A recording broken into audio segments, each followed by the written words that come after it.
Oh, hello, gentle friends. It's time to get in to some coverage of our good friends at the REBBL, at the Reddit Eternal Blood Bowl League. I'm going to be providing coverage for the league which I'm playing in, and the first match that is going to be being played right now between the Green is Mean Orcs team and the Children of Dune Skaven team should be a pretty brutal way to start things off, which is what exactly we'll have to see. I'm waiting for the match to begin, but in terms of what these players kind of got for us, for anyone who's watching this who didn't perhaps see the first video I did on the league, the Green is Mean coach coming into this one has got a little bit of history around the place.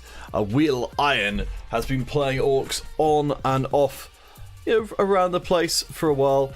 Did also have an undead team way back when. Isn't, apparently, from talking to him, isn't super confident coming into this one about their chances up against the Skaven team headed up by Kabusta, who is, I think, having very similar feelings back the other way towards their opponent. I think both of them giving each other a lot of respect, and I think that's perfectly viable. Certainly coming into this one, if I'm the Skaven coach going up against the Orcs, I am probably a little bit worried as well, especially because Kabusta in particular was a victim of having previous teams do very well, get into playoffs, and then getting horribly slaughtered by the teams that they found there. So I'm hoping the game will show up in a second. Oh, I'm spelling the name wrong, that's why. Alright, so we won't have to wait any longer. Let's get in there. So Green is Mean versus the Children of Dune. The very first match of the 5th Division M. There's so many 5th Divisions they managed to get all the way up to letter M. And so we're going to jump in and see how these guys are doing. Hopefully, nothing disastrous has happened from the very first. Certainly, the Orcs coming to this one, as you might expect, as a bunch of Orcs have themselves a pretty major advantage. Let's get rid of the commentator thing, don't need it right now. And it looks like the Skaven are going to be receiving with a quick snap as well, just for good measure. So as you might notice during the game, if you happen to be... Oh, excuse me a second. There we go. Let's get the game audio in. And bring that music down a little bit. There we go. The Skaven named after Dune characters did talk a little bit to Kabusta. Apparently managed to get into the Dune properties through the board game rather than the books initially, and then found a love from then on and has become a big Dune head, or whatever Dune fans are called. So something for Will Iron's team here is, as I realise now that my overlay doesn't work terrifically well, there we go, let's get there. Is that they actually have to put one of their more valuable players on the line of scrimmage because the Orc team only has 2 line Orcs to start off with. So they've all got a knockdown. Wait, was there a removal? I don't think so. No, okay. Oh, that's right. They just got knocked back a space. So Skaven, they've got themselves a massive armor disparity. All of the Orcs, or nearly all the Orcs, with armor value 9. The Skaven, for the most part, with armor value 7, which is pretty trivial to break through in comparison. So I think I'm not sure who got to actual choice of half. We are getting knocked down on the blitzes again. It's very likely going to get injured, but hey, there we go. First block, and Cruncher gets KO'd. That's extremely unlikely, but hey, that's pretty big. One of the advantages the Orc team has over the Skaven team is that they've got multiple instances of block on the team. More block than the Skaven team have, and that's the core skill for being able to get too much done. So with one of those removed, that's going to be pretty massive. Right.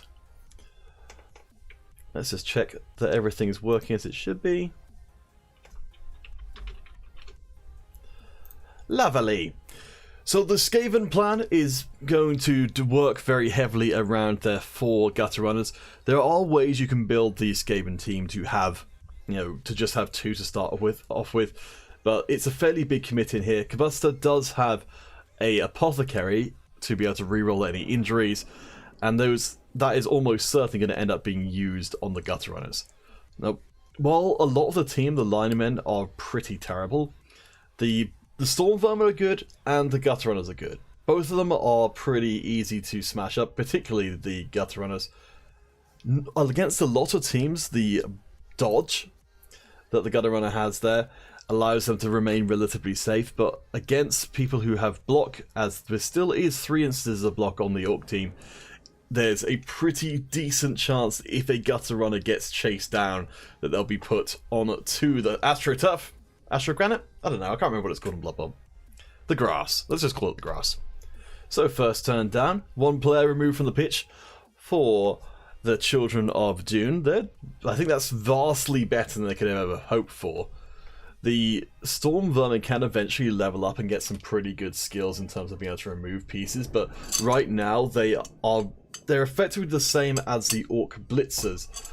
These guys who've got the block, except the Storm Vermin have got less armor but more movement. And this is a wonderful opportunity to mention what will possibly cause some eye rolls from experienced coaches, but it's still worth saying that the Orc team definitely having a movement disadvantage alongside their armor advantage. When you compare some of the players here, the Black Orcs in particular, movement 4 against the highest movement in the game, movement 9. I'd be really looking for Kabusta to make moves that will allow for that to matter. If we end up in a straight line war across the front, it's not going to matter because they're just going to be punching each other and they won't be moving. Whereas if we get a game that goes all the way up and down the pitch, then the movement starts to be a lot more relevant. And if these Black Orcs ever get knocked over, which probably won't happen a lot, but if they do, it costs 3 movement to get back up again, and so they're basically immobilized for a second turn after being knocked down. Which is pretty neat if you're trying to move the action to somewhere else. Right now, though, we have got Lady Jessica sitting in the back, the thrower for the Skaven team, just hanging out with the ball, waiting for an opportunity to present itself. For Will Iron, I suspect, yes, they're going to be spending their time trying to go after these Gutter Runners. The going for it fails. Both teams do have 3 rerolls, so that's probably going to end up getting rerolled. An opportunity to take out a Gutter Runner is too good to miss out on. There we go, the block is invested, and instantly Stilgar is injured. That is not great. It's a miss next game. We expect that to go through without using the Apothecary because you're going to get them back eventually. And if you... Hey, old one. Yeah, the Gutter Runners, it's been pretty definitively said. There's a reason why they're a target. I think that's a mistake by Kabusta to have the Gutter Runners accessible. But as to whether or not they could have realistically protected them, I don't know. I think they trying to make a push out here, that while it ultimately got rid of a blitzer for a while by KOing them, it meant that these the Gutter Runners were not really protected. This does open up some room down this right hand flank to maybe have Gurney Halleck just run down there and get into the right space. I think the Orcs are probably looking to put some pressure on the ball carrier and at least force a quick score from the Skaven team, rather than necessarily trying to deny them entirely. Oh, Old One, you're not a fan of the 4 gutters and thrower build? I did look a little bit into the Skaven builds, and I do agree that it feels risky, certainly in these opening games. I think if they'd ended up against a team like mine who don't have block, they probably would have been okay, but against a team like this who are going to be hunting down, probably blitzing a Gutter Runner every single turn and probably knocking them down as well, it's going to be rough. Hey Aldar, welcome to the stream. Yeah, I mean, part of it's going to be that I'm just in this division of being in 5M, but it's also nice, yeah, to have the presence here for the new guys as well, as much as I am one of those new guys. Old One, what build would you have gone for? I was looking at the Skaven builds myself and thinking that I would maybe think of having a deeper, like maybe going to a 12 person roster, having a spare line rat. But I'm kind of curious what you guys think the right thing is to do here. But yeah, protecting all of the Skaven, MVPs in this case, or at least most important players, if not yet most valuable. It's going to be tricky. I think Kabuster, so something I'll be looking for here from Kabuster is how they react to having one of those Gut Runners taken out. Because a lot of the time you can see the coaches start to panic. Wow, really? Alright, well, that's a second Orc KO'd. I mean, it's not, it's not as bad for the Orcs as having one of the players taken out for 2 games. But that does mean the Skaven have got, they've actually got the numbers advantage, which is weird. Alright, there we go, Black Orc pushed away. Pretty great, pretty great. I don't think the Blitz has even been used this turn. What I'm liking from Kabuster's side of things is that I don't think we've seen too much panicking as yet. I think I'd like to see Spiker, there we go, I think I'd like to see Spiker taken down to make it harder for a follow-up Blitz to happen, because the other Blitzers are over here, and Duncan Idaho has been moved. Let's see, Aldar, you're in 5G, doesn't look like many casts there. Yeah. Well, that's a shame. I guess there are a lot of divisions. There are only so many casters going around.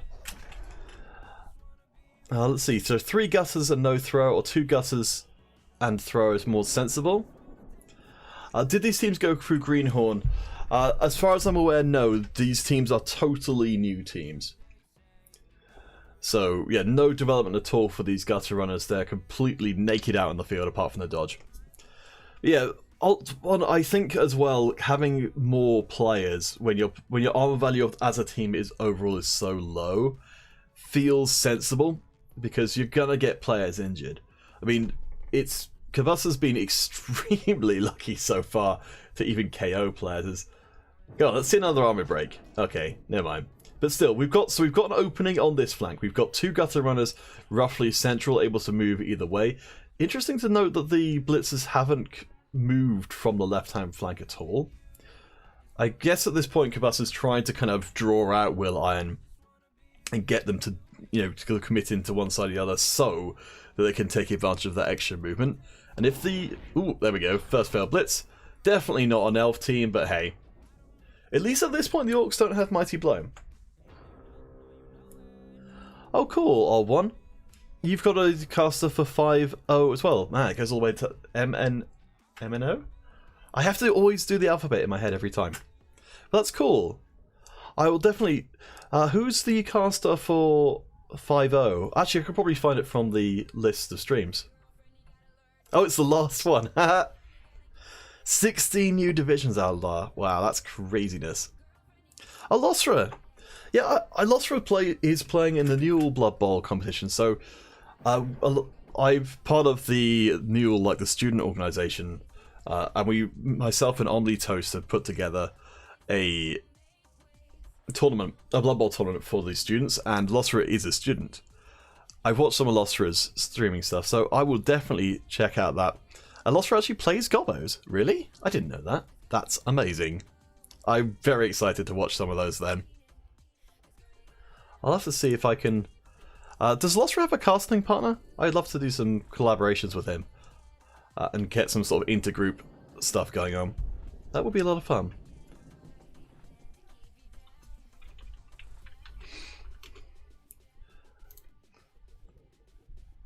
Oh, and if you guys are interested, I've got a sheet which I'm using for casting with, which you guys can have a read version of, if you like. Let me just get that set up. Let's see, so... anyone with a link can view. There we go. There we go. There's a link to my working sheet in the chat, so... let's see, so which... Oh man, it's... So we've got Stilgar, who's missed next game. So he's missed next game. And we've got... Who have we got over here? We've got Cruncher and Rotter, who've been KO'd.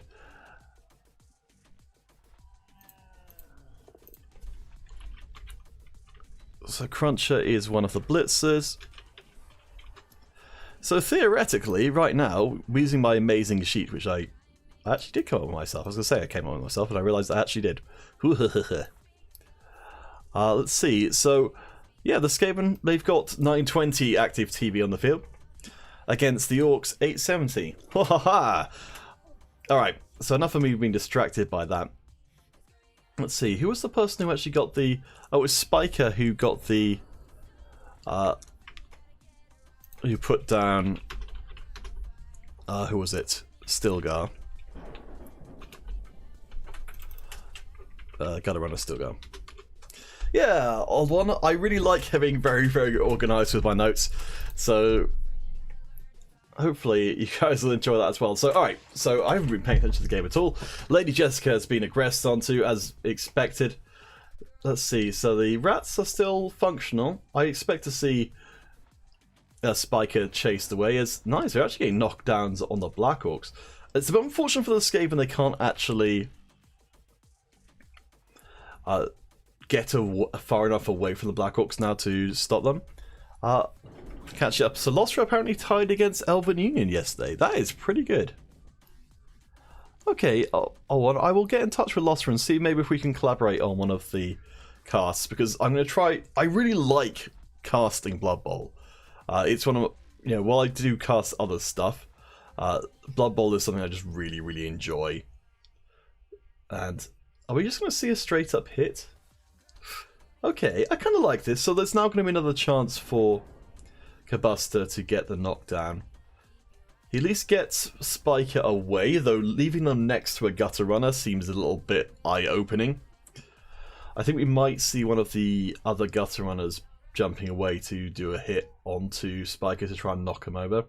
Otherwise, we might well see... Yeah, there we go. Hooah! Donked. I don't like that. I would have much preferred he came in from this angle so that he could push the Orc away to here, and at least mean that Leek Hines isn't going to just get hit next time, which is what's going to happen right now. And then you've got Spiker next to the ball carrier again. So not ideal. And unfortunately, the rest of the Skaven are kind of tied up in contact. I wouldn't mind at all seeing Idaho maybe legging it down this side here in order to just give some tactical options, because right now it's getting knocked on their asses. And speaking of getting knocked on asses, that's going to be Barry the Black Orc knocked to the dirt. Man, these Black Orcs are getting clobbered. Not having armor breaks against them, but... yeah, so for Kabuster, it feels like there's a big choice here. Either you start sending Duncan down the side and open up the scoring possibility, but have them potentially get blitzed, or you leave them back and try and make sure you don't actually lose the ball here, which is a very realistic possibility, considering that there's definitely going to be Spiker next to the ball. There's not too many other Orcs who can really follow up. Actually, okay, yeah, we're now with... okay, there we go. So Duncan decided instead to block the way, so we've now got at least the ball carrier is pretty safe. So even though Spiker is probably going to murder Gurney Halleck, the ball itself will not get taken. The Black Orc's going to open up space there, but unless we see the Orc blitzers coming through that space towards the ball carrier, it's pretty safe. I can see that ending up in a situation where the Orcs end up boxing in the thrower, though, which is going to be a bit dicey. That might be a mistake on their part. When you reckon they've got time, shouldn't rush down the field, we force a score early. Yeah, I think that's reasonable. Right now, the Orcs have got very heavy presence in their own half, so I think anyone who goes into there is going to probably just get murked. I don't know what else Kabuster's going to do here. Oh, just dodging, okay. And who was that? Okay. Yeah. We're not at the point where the Orc team have got Mighty Blow, so there's not so much of an urgency in terms of... ooh, bunning a reroll on it. Ooh, that's going to suck. And a KO as well. Alright, well, that evens out the numbers. That's Mapes hitting the map. Goodbye, Mapes. You have been KO'd. And I put this notes, bad dodger. There you go. That'll follow him forever. So, Skaven, they've got themselves a decent screen for their ball carrier here. I think there's a possibility that we're going to see maybe an advance up past Thufir here. If the field gets knocked out of the way, there's a lot of room for the blitzers to go 1, 2, 3, 4, 5, 6. If they go for it, they can end up next to the ball carrier, and I think make it very, very hard to get away. Best case scenario here is what just happened. So Gurney is now going to get pushed away, which means that Lady Jessica can just hand the ball off to them if need be. And there's still a decent chance they'll be able to do it. Yeah, that's another disadvantage of having those gutter runners, you're right. They're pretty ineffectual at actually punching things. So what are the Orcs going to do? Okay, yep, that's exactly what they're going to do. Oh wait, no, they're just going to go for a slightly different player. Okay, they just want to go after Duncan. Either way, they open up this avenue for their players to get onto the ball carrier. The dodge at least works this time, which is something. This could be very dangerous for the Orcs though, because this is one of the things where they're actually, if they go for this here, they're actually committing to a part of the field, and then we've got Skaven capabilities of getting to other parts of the field relatively quickly. So I don't know, I think probably the Black Orc would be the worst to go up there because they would take the longest to get back again.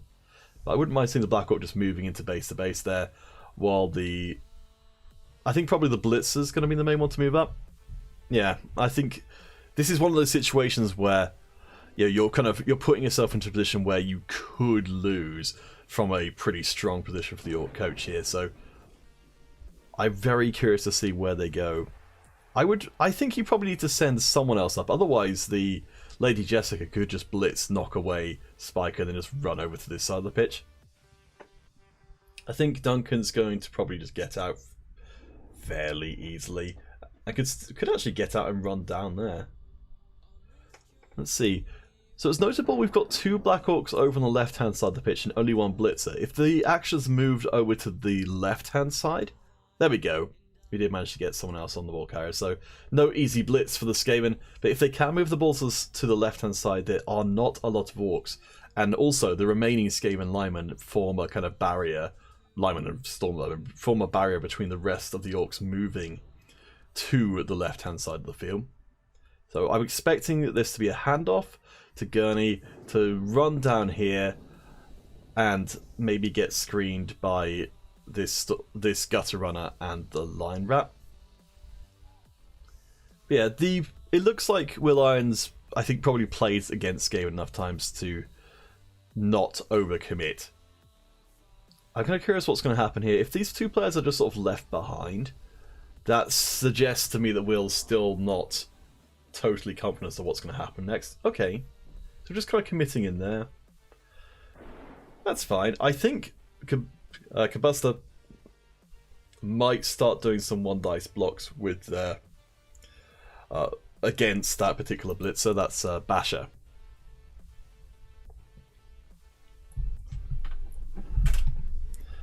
Someone to mark the 2 blitzers.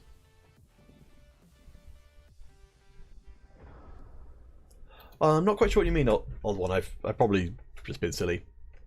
But let's see. So Kabusta, not too many options here which aren't very dangerous. There's at least a line rat Jamis on the ground to get up and hold on to Wreck-It, the Black Orc, for a while. There we go. I think the thing is, like, what else do you do? I mean, you could just run away.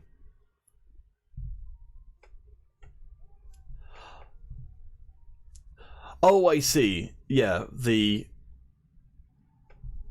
what he's done with this Orc Blitzer.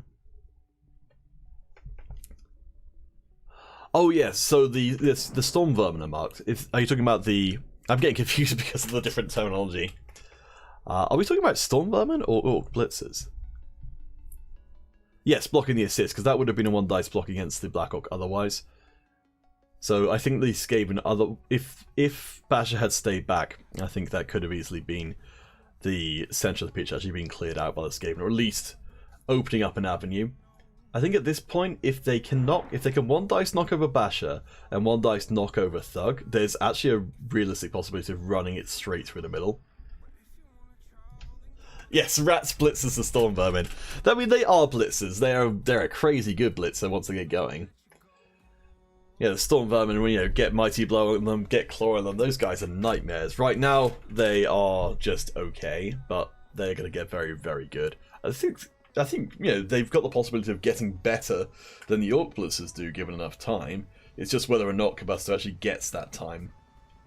Anyone else watching? So, if you guys didn't watch the previous video, which is quite possible, so Combustor did really well before and got into playoffs with I believe a Kislev team, and then got absolutely murdered by a Nurgle team. So I'm kind of surprised that he's decided to go for another squishy team in this case. But hey, you know, you like what you like, I suppose. We're down to 2 minutes left, and Combustor's really gone deep into the tank thinking about this one. So as I said, you know, we've got the... I can see the two different options. Maybe you guys can see some other ones. Some one dice blocks over here and hope for the best. Or handing off to Gurney, running it over this way, or to the center. Yeah, I'm trying Kislev for the first time in a proper tournament this season, so it should be interesting. Oh boy. Like, I wouldn't be able to deal with the Gutter Runners at all, because the Kislev don't start with any block at all. So... Oh, they just... Okay. I mean, that's the same percentage chance of working as handing off. Alright, so reroll has been burned. Combustor's going to move the ball. But now without the reroll, do they want to do anything? Certainly, I don't think it's going to be a handoff. So caging up, or at least a temporary cage, around here, I guess. Yeah, I love the Kislev. They're just like, there seems like there's so many opportunities to do interesting things. Alright, this dodge, okay, needs to go well, or it's going to be a disaster. Alright, so with no reroll, I don't know if we see the hits from the Storm Vermin here. Storm Vermin, I suppose. We do need to make sure Duncan doesn't get pushed off the pitch, though. So that needs to happen. There we go. Totally fine. Oh. Oh, that was a 2 dice block, was it? Oh, it was from there. Okay.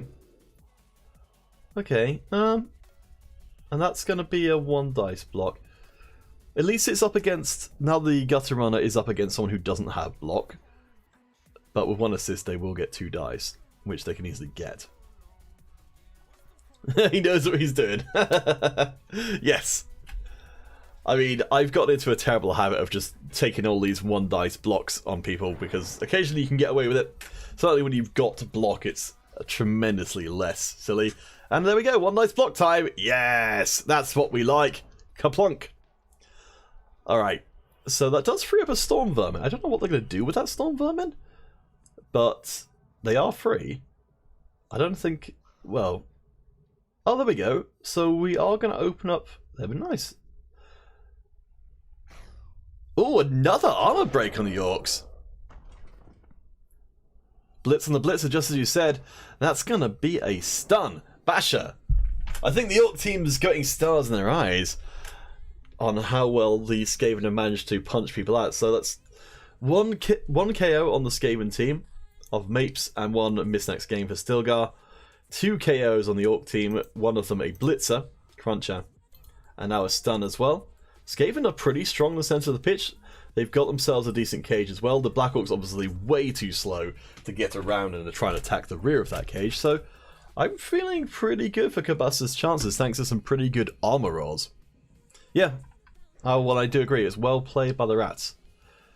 They're feeling the pressure. I think Will's still in a decent spot, but it feels like the game is now being drawn more into the Skaven play style.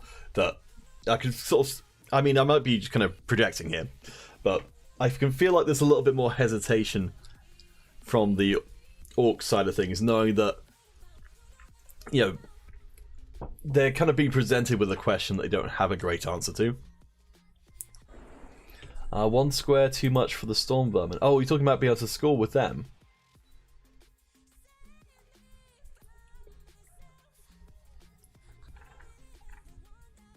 Probably not, I assume. I'll one. I'm not quite sure what you meant. Alright, so Black Orcs back up for Will Iron Squad. We've still got a strong Black Orc presence in the middle, even if Basher is having a nap as well. So that's actually down to just 2 blitzers for Will Iron for the time being. the blitzers being the major threat to the gutter runners because of the block. Let's see what else they've got going on. So the Black Orcs could chase up and go after the cage here. I feel like we're into this kind of difficult choice situation here, where if the Black Orcs go after the cage, then we know the cage is just going to go past them, and then they're going to end up being left behind, which is ideal for Kabasta. If the Black Orcs go towards the center, they allow for the cage to just move unhindered down the left-hand side, leaving behind the rest of the Orcs. So, I don't know. I think, let's see, we've got... Oh, was that the one square to... Do you thought someone was going to use the blitz to split the Orc team? Yeah, it didn't quite work out the way it wanted. I can see, let's see, so Spiker can go 1, 2, 3, 4, 5, 6, 7. Okay, yeah, that's not a good way to get in on the ball carrier. They could still blitz a gurney and end up next to the ball carrier along with a lineman assist. Leto was very well placed. I really love Leto's placement there to get in the way of the rest of the Orc reinforcements. Alright, so Jamis is going to get made into jam. Blah! I left the corridor to get around the cage. Oh boy, I feel like such a dummy that I'm getting confused by so much of the stuff you're saying on one, but I think it's more me than it is you. Alright, so there we go. That's not a good block, and that one on the reroll will be. So is Light Kind's going to hit the dirt nap? No armor break. So this means that we have upon Lady Jessica could just come back and blitz out, or Leto could do that instead.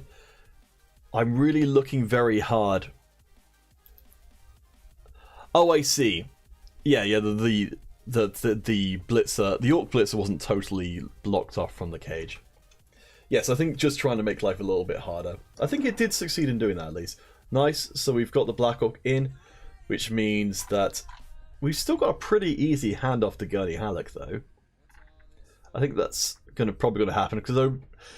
So it looks like Will Iron's going to split the difference. One Black Orc is sent to get in the way of the cage and stop an easy blitz away of Spiker, whereas the other one is sent back. I still don't think that's going to do very well at dealing with the gutter runner when it's all said and done, because even though they're going to, well, with an assist they'll get 3 dice, but I don't know. I'm not sure if they're going to get the chance.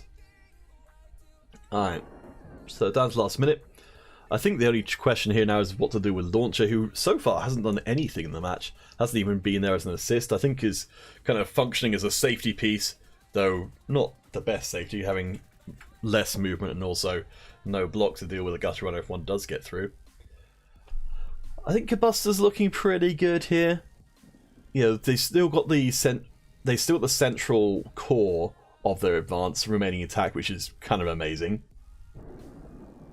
The Orcs are getting scattered around the pitch. This is more like what I would like to have seen from the Skaven coach. It's just, you know, there's a bigger distance between the first and last players than there could be otherwise. I think this next turn is going to be pretty important. Both teams still have got their reroll left in the tank. Thrower's going to just move a little bit more centrally. I don't see anywhere for the Skaven to go apart from... Actually, no, I take that back. So we've got a handoff to Gurney Halleck, who could then run it to Duncan, Idaho, because if we see a move in from Thufrir, which we won't, we could see the Thug taken away. Interesting. Ooh, that's not good. Okay, so it looks like maybe they were hoping to push Lady Jessica out. A bit unfortunate. Decided to hold on to the reroll, which I think is smart, because that's going to make the handoff plays a lot more practical. Though, if there's only going to be one handoff allowed each turn, of course, so that does mean it will have to be a pass to Duncan, and it's raining, which I didn't mention before, so -1 to all the catch rolls, which is going to include handoffs. So maybe that's why, I didn't even notice that, maybe that's why Kabusta's trying to avoid giving the ball to anybody else right now. I don't know if they're going to have the option, though. Oof. I think it's usually pretty reasonable. Okay, there we go. Yep, it's the handoff. Goes successfully. So either we're seeing a run down this side, or we're seeing a pass to Duncan, who's then also going to run it. They won't have a lot of protection, though, is my concern. If they do end up potatoing it, I believe that's a term, down here, because they're just going to get instantly jumped on. So there's still quite a fair few turns left to play. So I don't know if Cabasta's in an awkward position here where they kind of need to do something drastic, but they kind of, at the same time, they're opening themselves up for losing if they do. This Orc Basher is getting up next turn, so there's going to be more Orcs on the field. There's still plenty of time to make that decision. What they're going to go for. Okay, so it's going to be the run down the left-hand side. I do like this. So McTuff is the only person who can do it. 1, 2, 3, 4. Does have a fairly solid blitz onto the Storm Vermin, but without block and without tackle and without an assist, that's not going to be a great block. So I think there's a pretty good chance the Gutter Runner's fine. And with a oh, there we go, a buddy. There we go. The buddy system makes everything better. So they're pretty safe. So we can have a knock away on there. Yeah, those Orcs are tied up. Yeah, the gutter screen's working pretty well. I think maybe Duncan could break away at this point as well and become either part of this kind of Gutter Runner swarm, or perhaps go provide another scoring threat as one nice block. Yep, you hate to see it. Okay, Paul Mordib survives, but that one nice block, yeah, not great. Still though, I'm impressed at how much advantage the Skaven have got up here. When it comes to later on though, yeah, not having the Storm Vermin there is going to hurt. Yeah, he was greedy. He was greedy. I think I'm getting some updates from some of the players. Oh, let's see. Kabusta said, yeah, this is sending me some of his thoughts about his game while we're watching, lamenting some of the greediness and leaving the Gutter Run open for much earlier on in the match. So, back to the Orcs. They've still got the 3 blitzers in play, still able to reach. So, did Basher... I looked away for a second. Was Basher on the mat? Oh yeah, there we go. They've had to move up. So, Smasher could at least go up. I have to imagine it's going to be going after this Gutter Runner. Because we've got... I think we see Launcher move up to give a 3 dice on Duncan and to push them further out of relevancy, and then a blitz onto Light Kinds. As far as freeing up these Orcs here goes, I don't know how you do that. There we go. So Light Kinds is going to get nailed.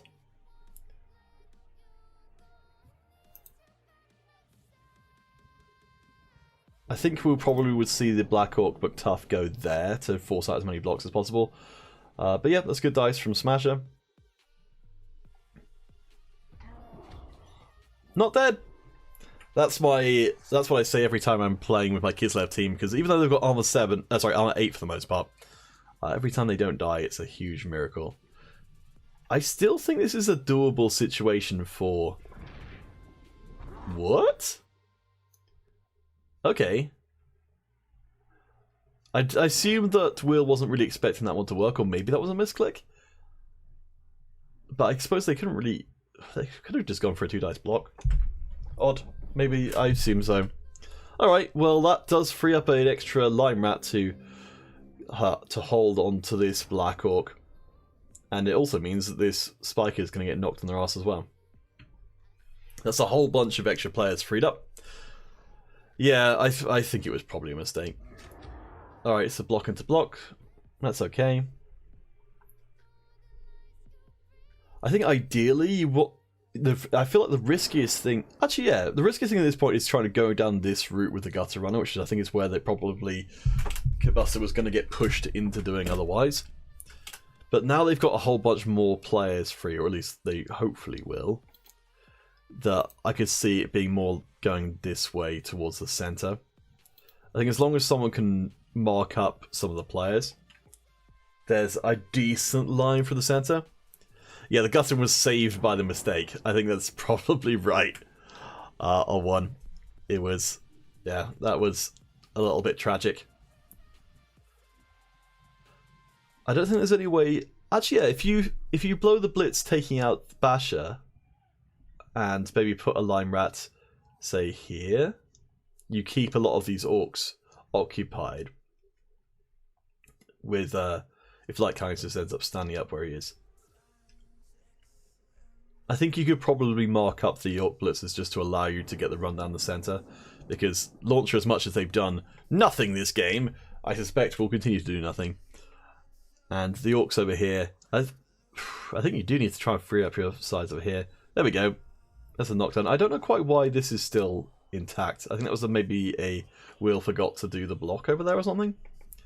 Because I would have liked to have seen the Black Orc back in the mix, but as it is, for some reason, Jamis has managed to neutralize several Orcs without actually taking any harm doing so. So, odd. Alright, so what are we going to have? It is going to be a move down. So there we go. So there's the mark on the Blitzer. I expect we'll probably see a second. I think Wellington's probably going to end up going here, just to make sure that the other Blitzer can't get away by having one rat to each side. But there's, I guess there's something also to be said for, there we go, so dodging through, lovely lovely. So we can get pretty far down. So either we have the Lime Rat come through and just stand in front of the Orc Blitzer. Ooh, spicy. I'm not sure about that. It does get them far enough away from the thrower that the thrower is not a threat. So I can appreciate that. So just down to, I think they might be thinking about having Wellington mark the mark Smasher while Light Kinds gets up and probably dodges that and comes and joins him. That would be my assumption. Alright, there we go. That's sensible. So finally the Black Hawk's low movement is really getting abused here. That much like the thrower, they're not going to be part of stuff going on from here on out. And the Blitz onto the Blitzer, that's pretty nice. Knock them on their ass.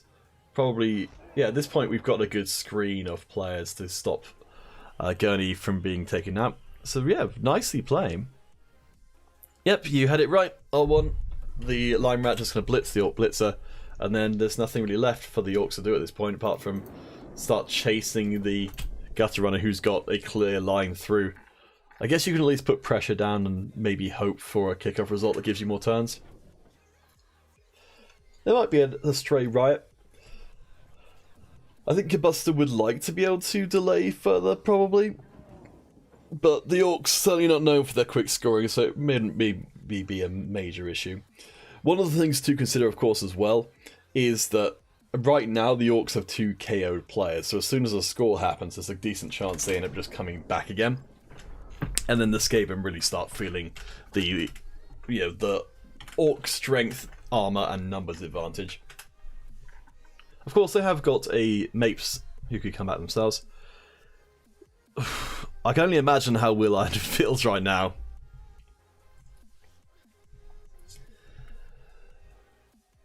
Looking at this current situation, I mean, it's not terrible. You can at least go and punch a Gutter Runner.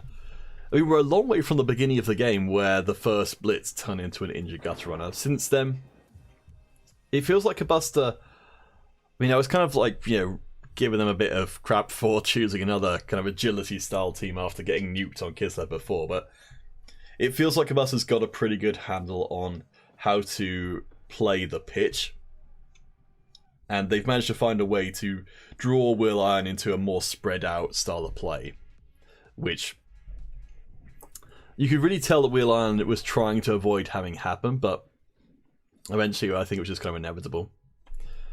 Alright, so we've got a Blitzer Spiker who's just having a snap. Orcs are cutting off the Skaven reinforcements from coming in, but they're not really necessary anymore. You go for the 4+, 3+ Blitz and Carrier. I know Masterful, who's also playing in REBBL, who's also playing the Newell, with his Khemri, really put me onto the idea of going for a Blitz like that, where you go for something where you need to make some pretty silly dodges. But yeah, you'd only need to what? You'd need to make one dodge if you took Smasher, and you go from here to here. Oh, that's right. Yeah, it's here to here to here. Or I guess that's probably it. But sometimes, yeah, the dice can just work out. And at this point, you've got no other way of getting to the ball, so you might as well give it a try. You've got a reroll. It's not that unlikely, it's just not usually the optimal move. Oh, the other blitzer. Oh, okay, yeah. So I can see that. So dodge. Yeah, that's actually a good idea. So dodge, move. Yeah, that's actually pretty reasonable. So Basher could go for it. You're right. I think I'm kind of blind to those kind of moves, so I just tend to not to even consider them. But you're right. That's probably the best move that Will could go for right now in terms of, like, you know, outcome. There is a decent chance that the blitzer ends up on his arse, but I think there's a 100% chance that the Skaven score otherwise. Yeah, I'm a big fan of desperation moves, honestly. I think they make the game, you know, not solvable. Because certainly when I used to play Chaos a lot, because I used to be a big Chaos guy, I try and play sort of really, really sensibly all the time and put my opponent in positions where the only things they could do were desperate moves. And I'd always feel kind of annoyed when a desperate move worked out. But at the same time, I think it's a compliment being given to you by the other coach, saying the only thing they could do, or the only thing at least they could think to do, was the desperate move, and it did happen to work out. I think there's something to be said for actually not putting people in a position where they have to go for stuff like that, though. You've won games in the World Cup on a turn 7 of 5+ dodge into the cage. Brilliant. Absolutely brilliant. I lost a league game in a different league by having a Croxagore dodge and 1 dice blitz my ball carrier and knock them over. I was pretty salty about that, and I remain so. I think there's something to be said for trying to manage your opponent's expectation or sort of perception of the game. I don't think you want your opponent to get into a position where they think the only thing they can do is something super desperate, which will actually get them to get the hit. Because if they get into that position, then some of the time that's going to work. So I think ideally you want to have your opponent who's near to that, but not so desperate they'll do something crazy. You want them to be doing just suboptimal moves. So ultimately, Will decides not to blitz. Ooh, is there some kind of technical issue? Oh, I think there might actually be a disconnection. Okay, in which case we'll have to hang out. I'm just going to check in with Kabusta and see if there was a disconnect going on. Oh, there we go. Yep, exactly as said. It was attempted dodge, reroll. Wait, that's the... Oh no, it's kind of hard to tell them apart. That was the blitz. So yeah. So Basher went for it. Ultimately didn't work out. I think that was the right move.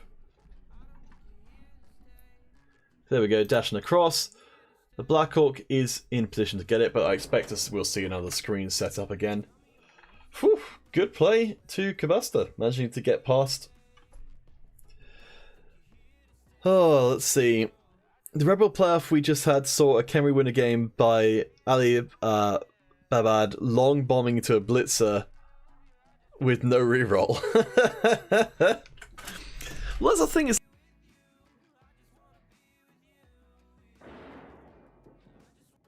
like work more than it's not going to work. It's just that most of the time the consequences for failure are so high that you don't want to even consider it. Alright, so I think we probably get someone over here to help knock over the thrower, maybe. I think we could have someone at least in the way of the Black Hawk, but I'd maybe put someone next to Basher. Oh, hello, another armor break. What is with this Skaven team? Alright, well that's going to make it almost certain that Kabusta's going to be hanging around for the long term and dragging out the first half, but hey, who can blame him honestly? It's going to be the blitz on the thrower. Alright. So something Kabusta doesn't have is the ability to... doesn't have enough players to be able to get into the fouling game. I think that's going to change, given enough time, but in this first season, might be a while. Certainly in his position, maybe we're wanting to hold a little bit of bank to replace a gutter runner if they went through. Oh, one Skaven and nasty, yes. I really like having a gutter runner who breaks through to the opponent's half, gets knocked over, and then the opponent kind of forgets about them. Because even with with movement 9, if you get up behind the opponent, you've still got a good amount of distance to go. You don't see many gutter runners with jump up though. I guess they're mostly trying to avoid getting hit in the first place. I think my favourite weird gutter runner style is the one with horns though. That's pretty fun. Alright, so all the Skaven scarpering down to the edge. As far as how this game is going, I'm impressed but surprised this has gone as it has for the Skaven team. It didn't look like it was going to go so well to start with. That going for it, burning the reroll. Ugh. You're killing me here. You're killing me, Kabasta. That felt a little unnecessary. But, alright. No rerolls for anyone. I guess we're just going to probably see a gutter runner getting slapped. No. Did they run out of movement? Yes, they did. Okay. So it's going to be an assisted block by Thug, I guess, on to Duncan, Idaho. I'll actually write down... well, I'll write it down when they do, I suppose. I still miss the not hang a Ratog. It's one of my favourite big guys. I think it's great. 3-die block, and takes the both down, looking for the armor break, doesn't find it. So there's a turnover, and it will be, with no rerolls left, I'm assuming that Gunny Halleck is going to go straight in for the score. I think it's just too darn risky to do anything but that. Sorry for the weird scrolling, I think it's actually a Blood Bowl thing specifically. There we go, running along the edge, and into the corner for style points! Score to Kabasta. Very nice start for them. So before we kind of came into this,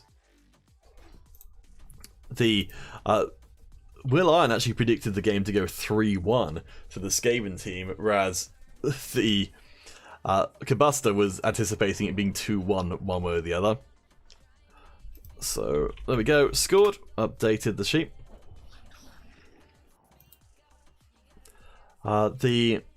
Not a big pairing for the Rat Ogres, but against Elves is gold. Yes, I think the Rat Ogres have got the prehensile tail, don't they? So that's pretty nice. I really like Wild Animal as a negative trait, even while you have to play very specifically around it. The not losing the tackle zone seems like it's such a good thing compared to Bonehead and stuff like that. Like I'd take a big guy who just doesn't get up off the ground like half the time. I'd still take that over one who disappears 1/6 of the time.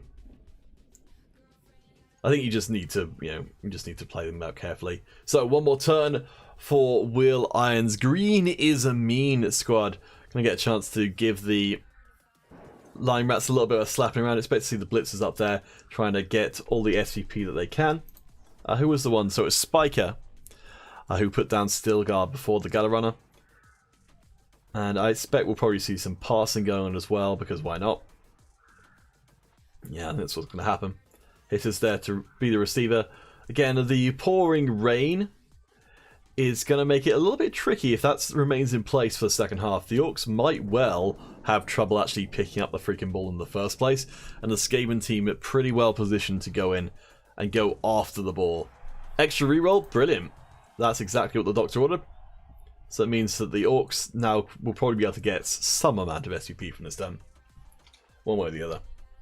So what's the setup here? So I think we're going to be seeing Smasher passing Jamis along the line, and then presumably McTuff doing the same thing, and so on and so on, just to try and maximise the blocks.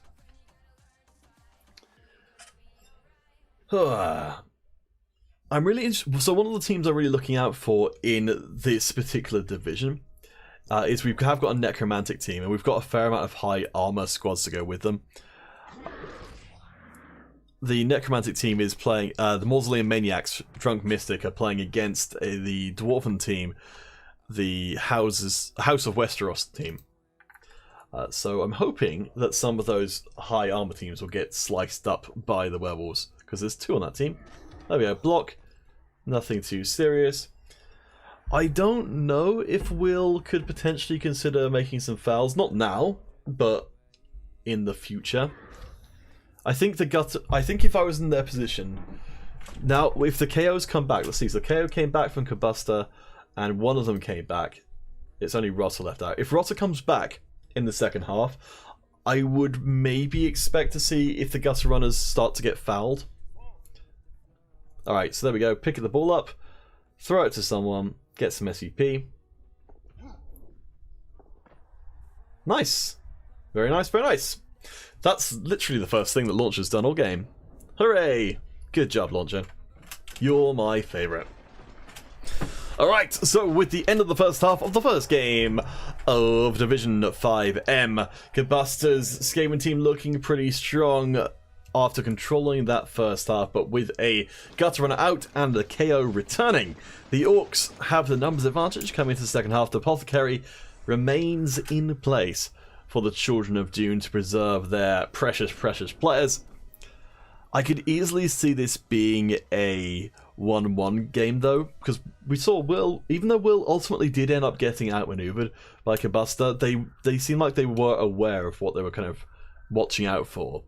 So I think we'll have to see what the kickoff result is. If the rain stays in, I think there's a good possibility of seeing Gutter Runners deep into Will's half going after the ball. Orcs. Orcs, yes. I mean, I've seen so many Orc blitzers now that will get plus agility and become elves that I think, honestly, at this point, I think Will's just practicing for that occasion. It's worth noting, actually, the history of...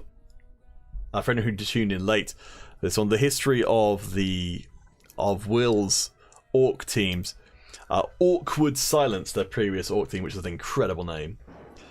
Awkward Silence, noted for having 5 different stat ups on the same Orc team, including a Blitzer with Strength and Agility 4. So I think Cobuster is used to having Elf Orcs on the squad. And it's kind of interesting. We're going for a pretty conservative setup here for the Orcs. I think they are worried about not being able to pick up the ball, so they've got all of their Blitzers pretty far back in a kind of V formation. To avoid getting run down by Gutter Runners, I presume. Does mean that their ability to knock over the line rats in the set is going to be a little bit limited, but with 3 rerolls it's probably okay.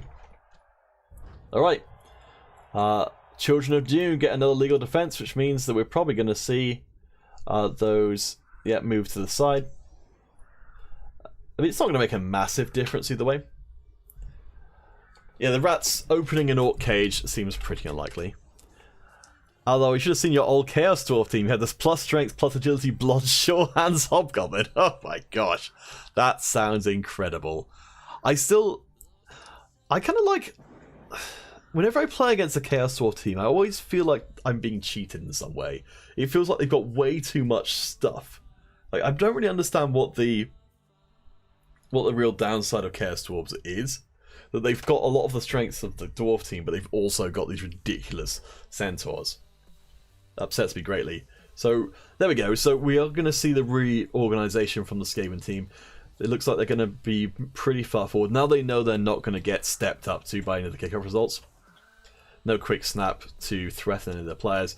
We've got Gutter Runners being protected by Storm Vermin on the outside, which is probably what we should have seen the first time round. The new plus agility...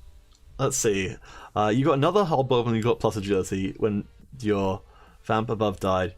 The new agility Hobgoblin got another agility. Oh my gosh. I'm really hoping my Kislev guys get plus agilities, because that just effectively gives you a free jump.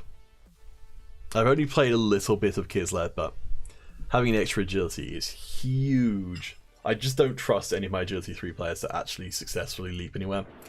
Whereas the catchers with agility 4, so much better. Yeah, +1 strength, the Chaos Dwarf blocker. I mean, a lot of the time I don't think you really need that many stat ups. You've got, the Chaos Dwarf blockers are still so ridiculous that, The extra stats are nice, but I don't think they're fundamentally changing what they're doing for you. Yeah, interesting formation by Will Iron. I don't know if any of you guys are familiar with this, because so we've got centralized Black Orcs, which makes sense. They've got low movement. They don't want to have to run too far to get anywhere onto the pitch. And we've got sort of wings with the blitzers, so for flexibility. And they're only going to get to hit a line rat ultimately.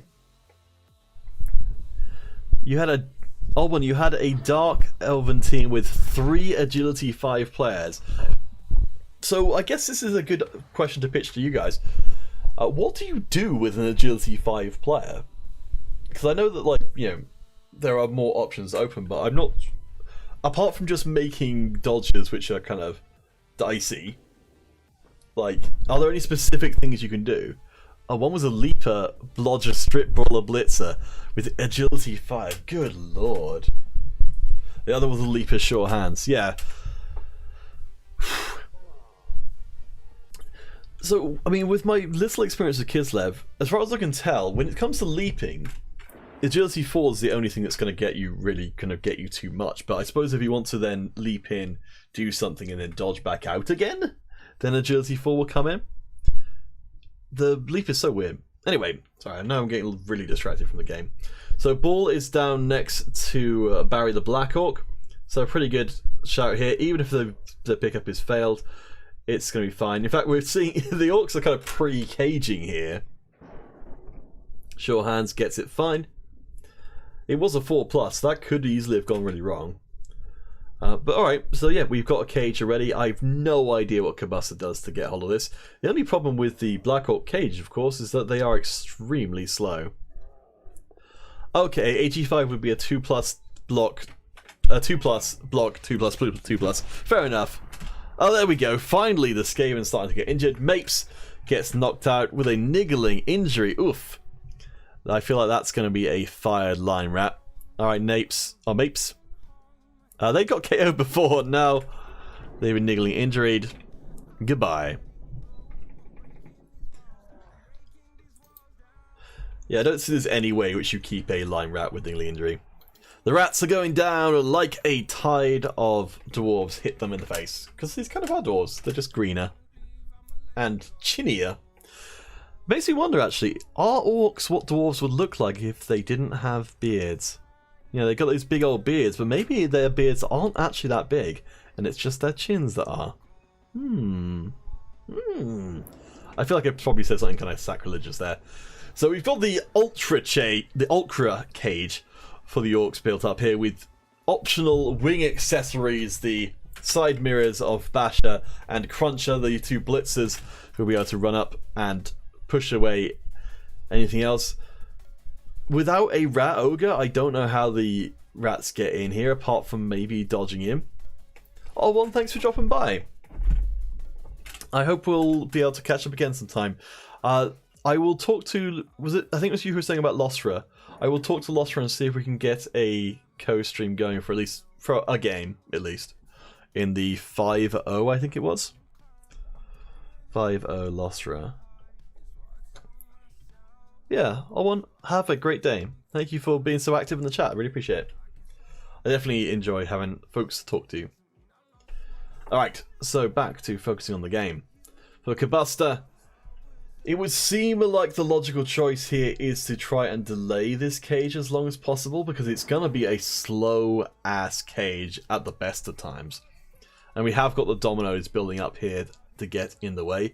This is not a elf team though, so dodging out your guys is certainly going to be a bit tough on the rerolls. I don't know how else you would get in to that cage. Maybe I mean, you could just dodge into 3 tackles, I suppose, with a prayer on your lips.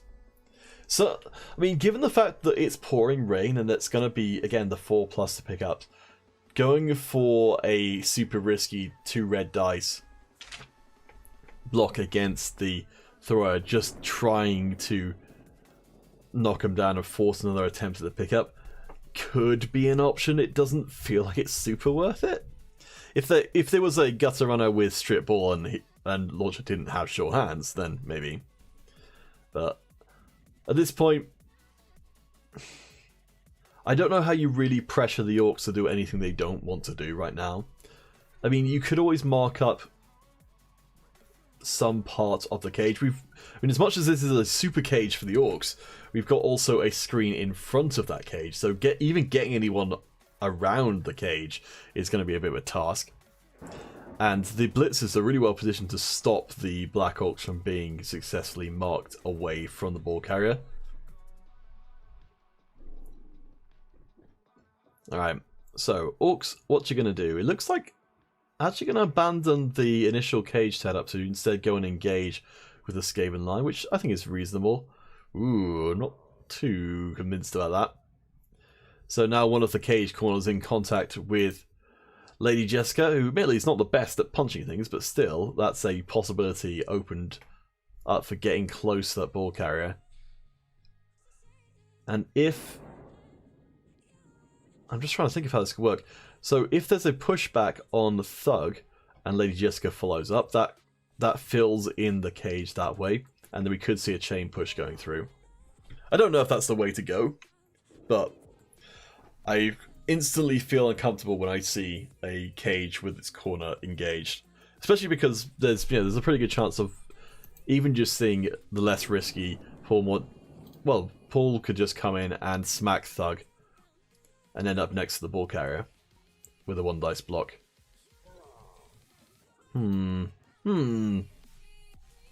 Okay. That's better. So that's still going to be a 1 dice block against. I don't know if maybe Will's going to try and get Kibustas to try and go for something like that, where the Skaven team are going to get really caught up in a deadly embrace with the Orc team, because that's certainly going to work out pretty well for the Orcs if it does turn into a scrum rather than the Skaven just breaking away as they are quite likely to do. There we go, going after a gutter runner once again. Makes all the sense in the world. Clonk, Gurney, Halleck, that's a scoring gutter runner. Oh no! Okay, it's alright. They're just having a little bit of a nap. Stunned. Not ideal. Gonna start really bleeding away the players left. So that's, I believe if my maths is correct, that's gonna be, well, 9 players on the pitch for the Skaven team. Oh, for the Orc team, let's see. I think they're all back now, aren't they? So let's refresh the sheet. Rotter and Bash, I believe, both KO before, both returned. So decision time for Kabusta. Do they go for something crazy here, trying to go off the ball? We've got a solid wall in front of the ball carrier, making that a very hard proposition. Do you just back off and effectively just let the Orcs score? I think that might be what's going to happen. We've not got a knockdown on Smasher, which is a little bit of a bummer. But I guess we can at least be looking for something to be thrown up in front of the cage to slow its progress. I mean, if you get out of the way of the Orc cage, then they will just walk up and plant themselves on the touchdown zone or touchdown line for the rest of the game. If you don't get in the way, if you do get in the way, then they're probably just going to eventually end up doing that anyway. Especially because the gutter runners are not going to stay up. At least we've got another hit onto... another maybe hit onto Spiker. Okay, yeah, it's going to take both gutter runners to do that. Okay.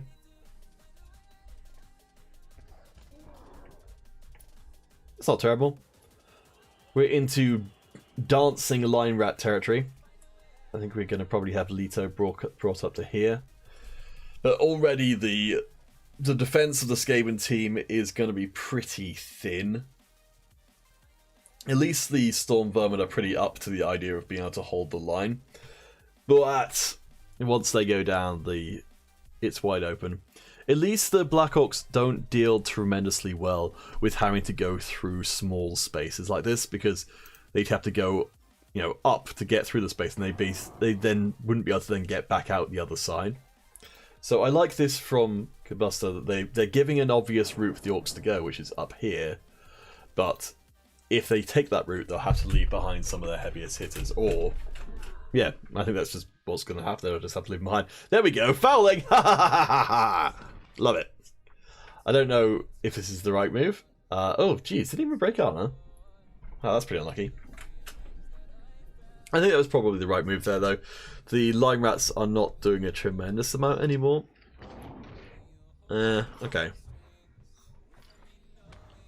Lets it happen. Jamis, gonna be stunned. Alright, so we're moving towards the later stages.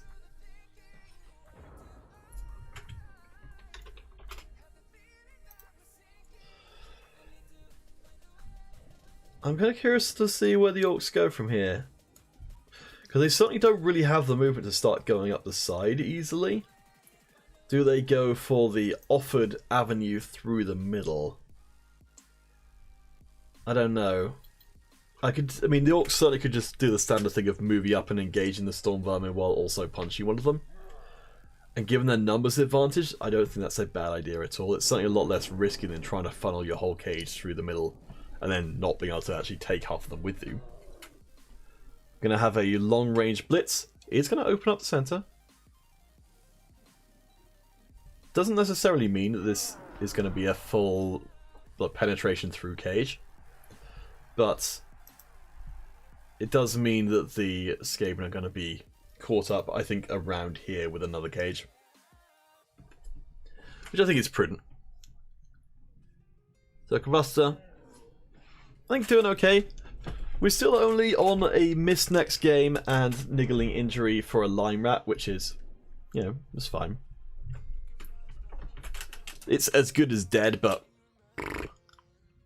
don't really mind that. You got a decent amount of Skaven still left over here. The cage is advancing, what, you know, maybe like 2 spaces? No, I think about 2 or 3 spaces. So at the current rate, I think it's going to get there fairly okay.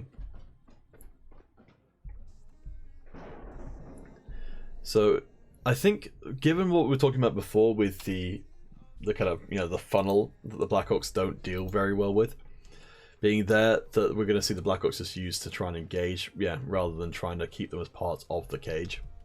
Because I think it was always going to be a fairly temporary arrangement that the Black Orcs were mobile enough to really form good cage corners. Okay, I kind of wouldn't mind seeing a Black Orc there, but it does at least lock down Paul more deep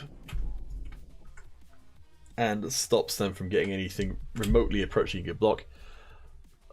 I mean, we seem to be, every sign so far seems to be pointing towards a 1-1 grind out here, which isn't great for either of our players if we're actually looking to win stuff here. I know certainly with my Kislev team, I'm looking to try and survive. Combustor certainly came into this match with the intention of just trying not to have the team lose team value. But I mean, this is looking like it's going to be one of those ones where neither team gets any level ups as a result of it, but maybe we'll see a spicy MVP dropping down somewhere. So Skaven, the strongest over on the left-hand side, might be able to pull off a block or two there. We're starting to see the... There we go. We're starting to see the Skaven line kind of erupt outwards. Oh boy. Nice! That's the 3rd KO on an Orc player this match. Impressive. I'm going to note that down for the children of Dune. Good at KOing Orcs. Alrighty. So, the numbers are a little bit less oppressive than they might have been before. Another 2-die block. Nicey, nicey. One of the blitzers gets knocked on their arse. And the gutter runners are going to be able to form a kind of gutter cage themselves. I do think that the Skaven line is fairly far along with its process of falling to pieces here. And given the amount of turns we've got left, there is going to be some problems. Oh, hello. Nice. Oh, that's not great. That could have been effectively like a whole turn's worth of progress erased there if that had gone a bit better. Instead, now we've got a gutter runner in base to base. I think this would go pretty poorly. Combustor's has had the dice mostly be okay for them, but there have been some times where they've gotten some unfortunate blocks. I say unfortunate. if they weren't primarily using their Storm Vermin to hit stuff, those bow downs would have been much, much worse. So we've got our little Storm Vermin buddy, Paul Mordeep, caught up in the middle. I don't think they're getting out of anywhere except by dodging or probably getting murdered. It's going to be another foul. Excellent. All right. I think it's... So, I've only recently really started getting into fouling people as much as it's a thing that someone gets into.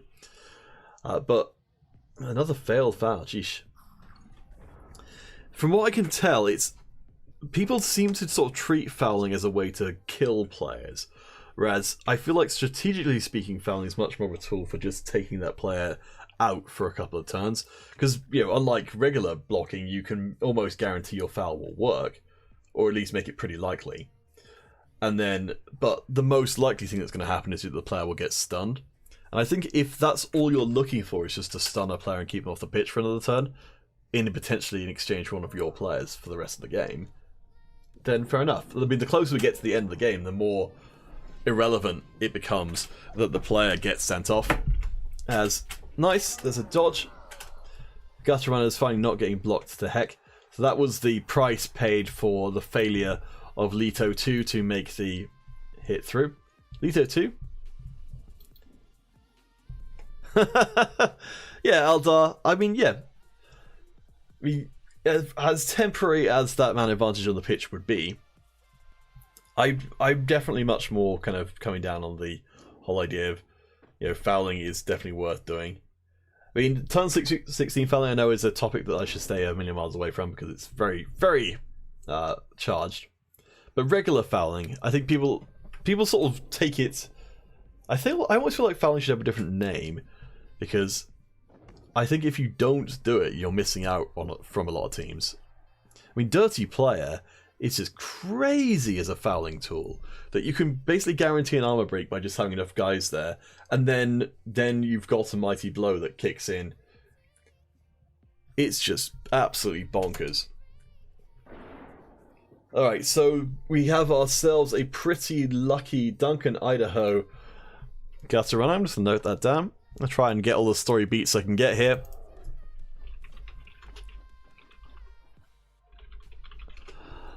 Yeah, Duncan managing to avoid getting knocked over so far. Not so lucky for Paul Mordeep, who is going to get Cruncher pushed into the line. That's a smart play from Will Iron, trying to, you know, every single space here is being fought over on the way up the pitch, so it makes sense to try and get those chain pushes in, get yourself that extra way up. Smasher probably should be stunned right now, but it isn't, so he's going to be able to get up right in the middle of the Skaven line. If he dies, he dies. Yeah. I mean, even for the Orcs, I mean, as much as the Skaven team I'm fully expecting to see relying heavily on Journeyman Line Rats, for the Orc team, their Journeymen are pretty damn good. They've got AV9 Journeymen. And if you just want them to stand around and get punched, yeah, you could do a lot worse. Alright, so what have we got going on here? It looks like we might actually be having Will diverging across to the right-hand side, going by Thug's movement there. Which is interesting, because that does mean that if that ends up being the case, there's not really too much protection for the back of the cage. Yeah, that is what's going to happen. You've only got Basher to move in, so having a Gutter Runner go round becomes a real possibility. So I'm guessing Basher goes here. But wait, if that happens, then you've got a... Jamis could literally just run in and hit him. And if they go here, then a Gutter Runner could come around and make a 2 red dice against. Interesting. Okay. I mean, I would probably go for it. What else are you going to get? It does seem like a weird thing to do to... Oh, there we go. Alright. 1 dice block against Gutter Runner. It's just going to move them to the side. In fact, it might actually make it easier for them to get around and help out there. Well, let's see. 1, 2, 3, 4, 5, 6, 7, 8, 9, 10, 11. If you're willing to go for it a couple of times, you could... Yeah, you could mark up this guy and make it a 1 dice block on the ball carrier. Nice! I mean, you could just probably go 1, 2, 3, 4, 5, 6, 7, 8, 9. Do it that way. Yeah, you can do that without even going for it. And also have a Gutter Runner next to the ball when it gets knocked over. Oh boy. Will Iron I think getting a little bit impatient with their progress up the pitch there could end up really regretting this series of moves. We'll see how it goes. There we go. We're going to get the mark up on the ball carrier and on the blitzer, so that's now a 1 dice block. Do you go for, probably want to go for some of our easier blocks if there are any. I think there's a 2 die block over here. But I guess you really don't want to run your reroll at this point, do you? So, Jamis, the whole game relies on your shoulders. Don't screw it up. Wait. The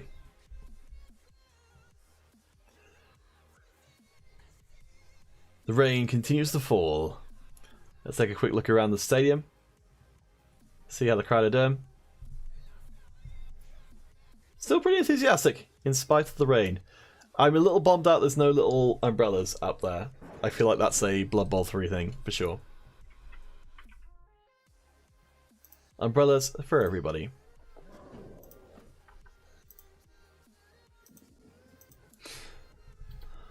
Okay, so going for all the stuff that's a little bit more likely, which is dodging with the gutter runners.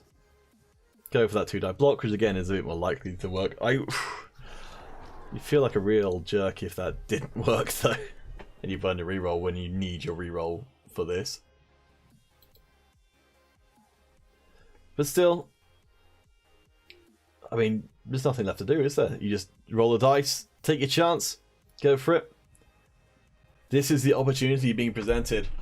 I mean, I've done this so many times myself. You know, you just get a little impatient, start pushing your player out. You feel like you're not advancing fast enough. But I think given enough time, the Orcs are just going to be able to injure enough to get through. Here we go. 1 dice blocks. What's going to be? It's going to be a push. We're going to see the reroll. It's going to be a defender stumbles. And that means Launcher's going to hit the dirt. The ball's going to scatter. There's a very good chance the Skaven end up even with possession here. And with it still raining, best case... Oh my gosh! An injury? What an absolute beast! Launcher's taken out. That's no sure hands. The ball scatters down to be next to 2 Skaven players. I think we just found our MVP. Took down the ball carrier and injured them.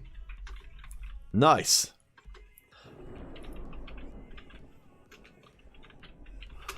Wow, what an absolute hero.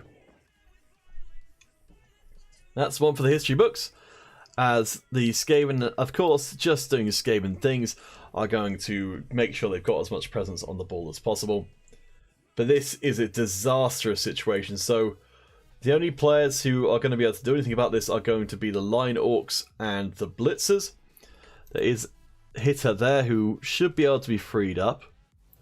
But apart from that, oh boy. So yeah, the Blitzers are over there. So they're not going to be able to get onto the ball. And I suppose we've got Basher as well. Oh boy, oh boy, oh boy! There's actually even enough turns for the Skaven to get hold of the ball and actually run it to the other end. Alright. So, Kabusta is at least down to 1 reroll. They still got their Apothecary left somehow. So, some impatience perhaps from Will Iron leads to a huge opening. Let's see. So we need to clear the ball of rats. How can we do that? We can free up a Black Orc to come down and get in the way. It's really unfortunate. It's quite hard to get to these guys here to get them away. So if we can make, let's see, if Basher can get a assist, or at least someone to mark the gutter runners, then they can make a 2 dice block against one of them. Push, that's fine. That frees up Wreck-It. So Wreck-It and Hitter are going to be key, I think. The rest of the Orcs are just too tied up with anything else. So they're going to have to try and make this work. So we need really to get rid of Jamis. In fact, I'd maybe even be tempted to try and hit Jamis into the ball and hope that it scatters in a unhelpful direction for Buster. That looks like that's what they're going to go for. I don't know if I like this, because there's 2 directions which are really, really bad. Let's see which one it's going to be. It was one of the really bad directions, then it went to one which was okay. I feel like it's going to scatter down here. Yep. Oh boy. Well, I had a bad feeling about that. And it turned out to be absolutely correct. Though, to be fair, after all is said and done, that does mean there's only one gutter runner covering the ball. So it's quite possible for Wreck-It to at least go in, provide a little bit of the clobbering. In fact, Basher could just get the job done. There we go. So Wreck-It's come along. We will see the gutter runner pushed away. So it's possible Hitter will be able to pick up the ball, or at least put enough tackle zones on the ball to make it untenable. We'll see. They can't go directly through because of the tackle zone here. I really wish there was a display for tackle zones on the pitch. So we got what? This is a 5 movement piece. So 1, 2, 3, 4, 5, 6. Maybe. Not great. Not great. Yeah, just going to go down. I think it makes sense. You're going to need those rerolls. Well, I don't know actually. You've got 3 rerolls on 4 turns. Maybe you can afford to go for something. I think probably what Will's looking to avoid here is trying to go for the ball, failing to pick it up, and then having it scatter into somewhere that's easier for this Skaven to get hold of. Ah! Well, there we go. The fear. That was a line rat. Who cares? But dead.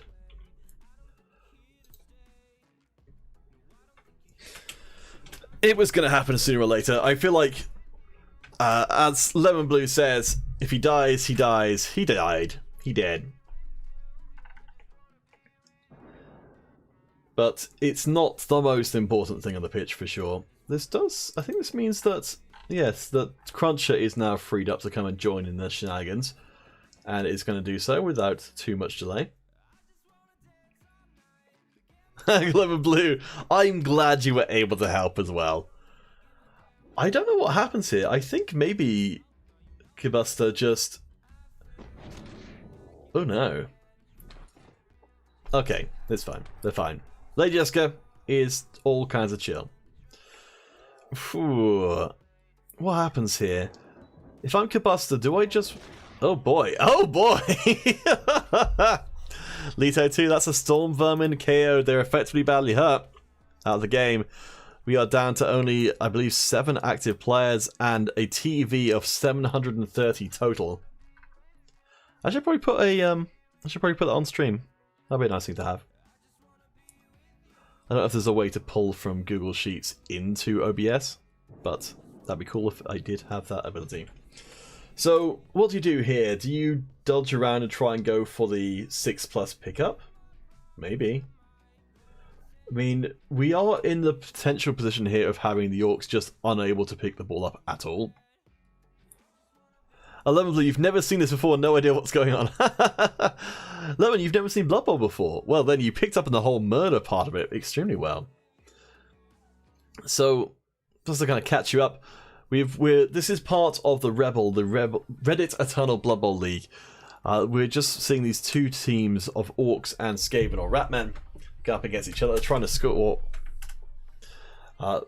touchdowns. Right now, the Children of Dune, the Skaven team, have got more touchdowns than the Orcs do, and so they're set to win unless the Orcs can get hold of this ball and carry out the pitch. The weather that's going on right now makes it harder to pick up that ball, and the player that the Orcs have who is specialised to pick up the ball is unfortunately taken out of the game, as we will see a blitz coming in. It's going to be a 2 dice. It's going to be pretty freaking rotten. So it's a push onto the ball carrier, which means that picking up the ball is going to be pretty hard. Where's it going to go? That's not... Oh my gosh! That is filthy! So when the ball goes wild like that, when someone drops it or gets pushed onto the ball, it just scatters. In that case, it's scattered in the best possible way it could have. The chances of that happening deliberately are astronomical, Lemon Blue. So, Kibuster just had the best possible outcome they could have had. So the gutter runner gets hold of the ball, is now going to run it down the pitch, and only a few of the Orcs are actually fast enough to keep up. The Black Orc is too slow. The lineman is fast enough, so it might happen, but that is yeah, Lemon Blue. It is a fun game. I definitely recommend giving it a try. I'm trying to think. As far as ways to learn it, the Fumble game, F-U-M-B-B-L, is a free version of Blood Bowl you can try out with. It doesn't have very good graphics or anything, but it is totally free. So that's something. I think you can get Blood Bowl pretty cheap from various different places, though. Yeah, it's it's turn-based strategy that kind of simulates American football combined with rugby. Very, very violent. I mean, these are starting teams. They don't have any of the crazy nonsense you'll get later on in a team's development. That's one of the cool things about the game. One of the things I like about it is I really like sort of RPG character development in games. As another gutter runner comes up to stop that lineman from getting easily onto light kind, so they'll have to now go 1, 2, 3, 4, 5, and it costs 1 to hit someone. Oh no, never mind. They're not going to be able to manage it at all. Nice, Kabuster, you have successfully basically sealed off everyone from being able to catch. So Light Kinds looks like they're going to get a chance to just walk it in at this point. All the Orcs can really do, as they're barely in contact with any of the Skaven, is just make a couple of hits.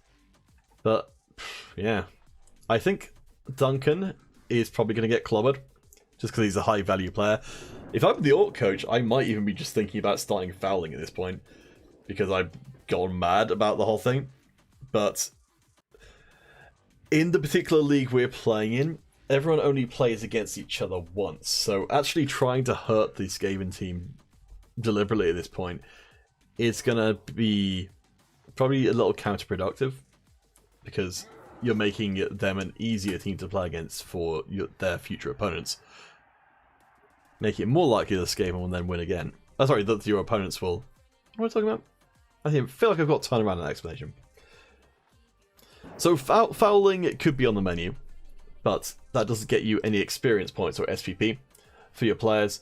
So it's more of a tactical decision when removing a player from the pitch, or at least stunning them, would help you. In this case,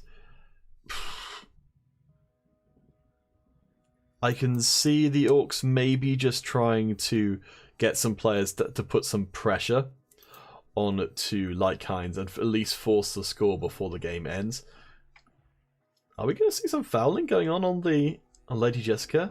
I don't think this is... no, I don't think we will. I think it's just, as I said, it's not really going to benefit Will Iron for the Skaven squad to be weaker.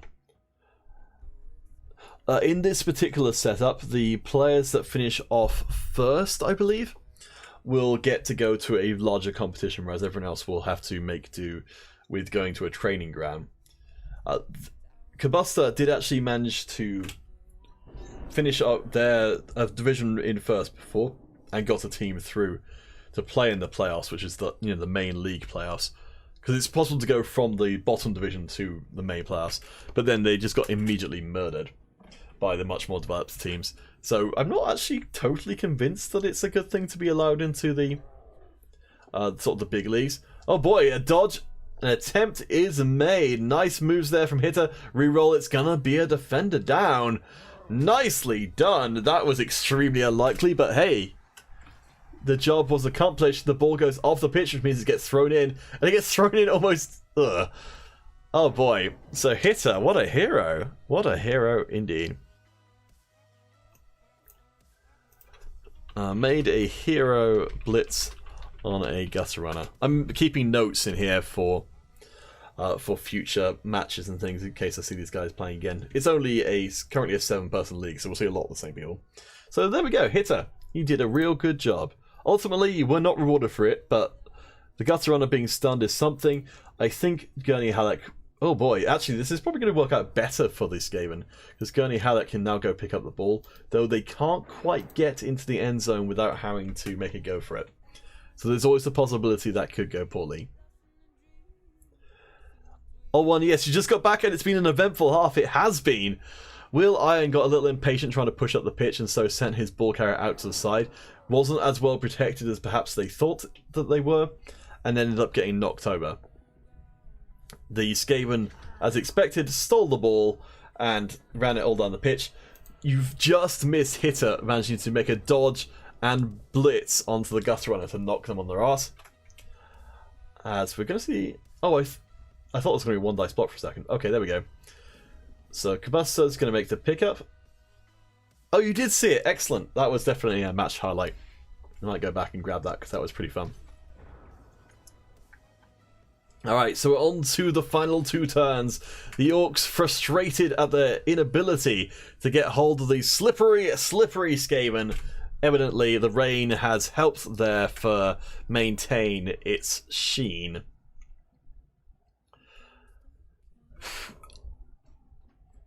I do feel a little bit bad for Will in this instance, the Orc coach, because I think they just became a victim of their own kind of frustration with how well the Cobuster was delaying their progress up the pitch. But as we've seen in this last part of the game, there were actually quite a lot of turns left, and I think eventually that Skaven armor would have given up. So, speaking of someone who's made exactly the same kind of mistake before, it's painful. A lot of the time you'll get people who kind of get to this point in the game when there's only a couple of turns left running the ball, carry it up just because they're desperate to get to the end zone, but it wasn't so much the case here. So the Orcs, they've got one more chance to at least inflict some kind of injury. I think it's going to be going after the gutter runners. They have very low armor, they have very high value, and they've been the source of frustration for Will Iron, so I don't blame them at all for just wanting to go hit them, even though they don't sort of really gain too much from doing so. Looks like... Oh, wait. Has there been a blitz already? I don't think so. Are we going to see... Is Hitter going to blitz Paul and then rock down here to force a dodge from Gurney? It doesn't really seem that worthwhile. Oh, okay. Oh no, Hitter's going to try and do it again. It worked the first time. Why not the second? Oh boy. Okay. Now we can expand the story of Hitter from a hero blitz.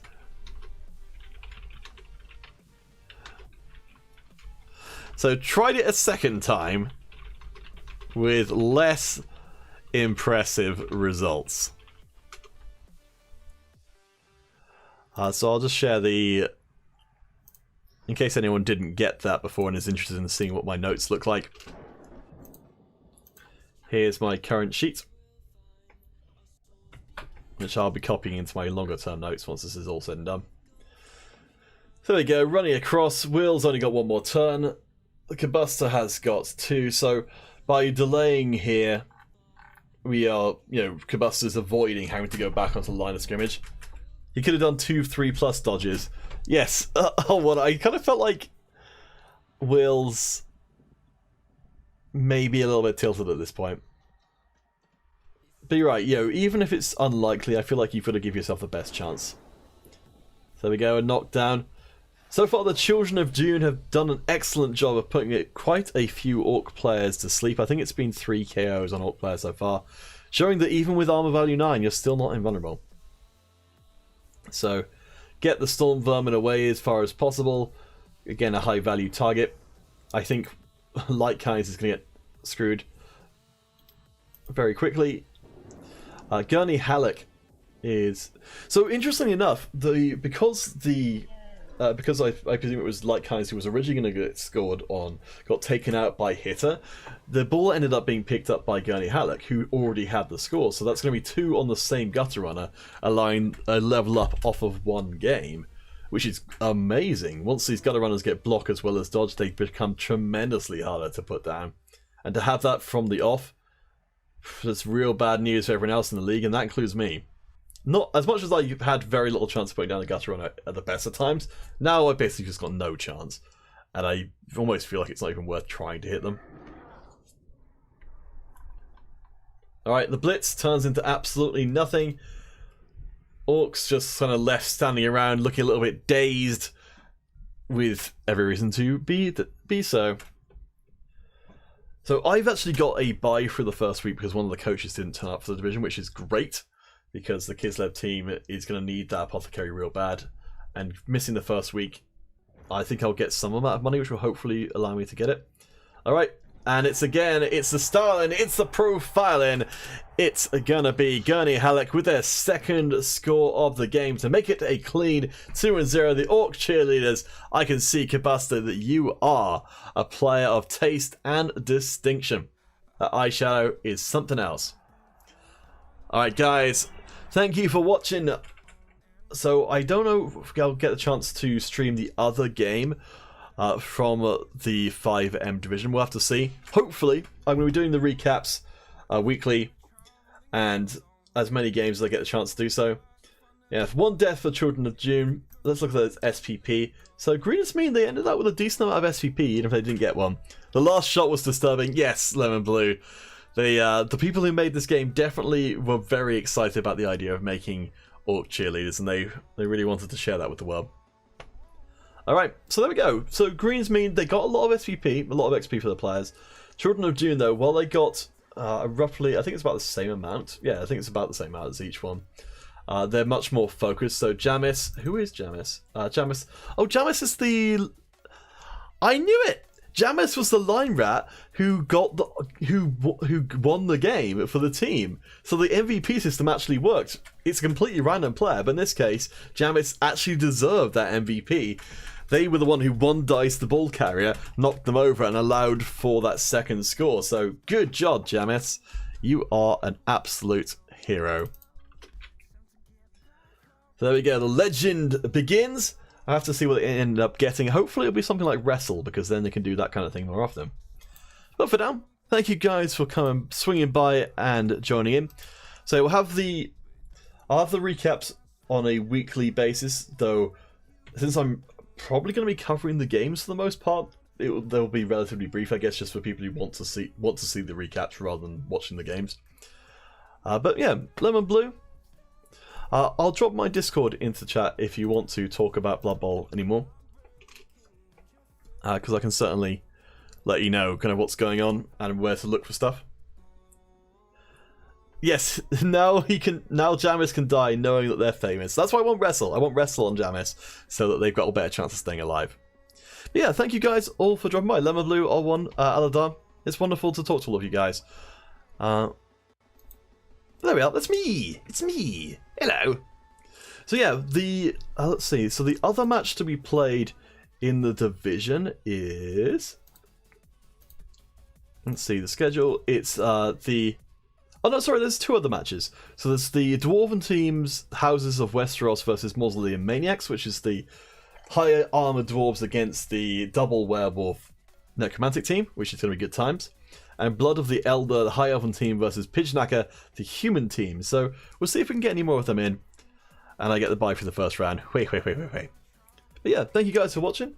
I'm going to be trying to hook up with Losra from 5.0 and see if maybe we can do some collaborations with him over on this division and maybe me on that division. So hopefully it'll work out. But cheers guys, have a lovely evening, morning or afternoon, wherever you might happen to be.